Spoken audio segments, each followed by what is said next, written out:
తుడిచిన కేసీఆర్ ప్రభుత్వం మీద అభాండాలేసే ప్రయత్నం ఏదైతే చేస్తున్నారో, కమిషన్ పేరిట ఏదైతే నాటకాలు ఆడుతున్నారో, ఆ విషయంలో వాస్తవాలు బట్టబయలు చేయడానికే ఇవాళ హరీష్ రావు గారిని నేనే కోరినా. మీరు దయచేసి చెప్పాలి, మీరు ఎందుకంటే మీకున్న అనుభవం ఎవరికీ లేదు. కానీ ఇది ఈ పరంపరలో మొదటిది ఈరోజు ఈ మీటింగ్. నేను హరీష్ రావు గారిని కోరుతా ఉన్నా.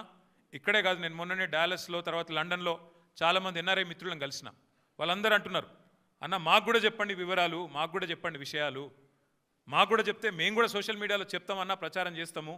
ఈ విషయంలో ప్రభుత్వం ఒకడేమో మరి బట్టగాల్చి మీదేస్తుంటే ఇంకోటి దానికి తానా అంటే తందానా అంటున్నాడు. కాంగ్రెస్ వాడు బీజేపీ ఇద్దరు కలిసి తెలంగాణ బొండిగా విసికే ప్రయత్నం చేస్తున్నారు. తెలంగాణ ముఖ్యమంత్రిగా కేసీఆర్ గారు చేసిన పనిని ఇవాళ కావాలని మరి దాని మీద అపవాదులు వచ్చే విధంగా, దాని మీద అనుమానాలు కలిగే విధంగా ప్రచారం చేస్తున్నారు. వాస్తవాలు చెప్పండి, మాకు కూడా జూమ్ మీటింగ్లు పెట్టండి అని వారు కోరితే హరీష్ రావు గారిని కోరినాను. అటు ఎన్ఆర్ఐ మిత్రులు కానీ, ఇక్కడ ఉండే ఇంకా ఎవరైనా మిత్రులు కూడా మేము కూడా తెలుసుకోవాలనుకుంటున్నామంటే వారికి కూడా ఇంకా కావాలంటే జిల్లాల దాకా కూడా పోతాం.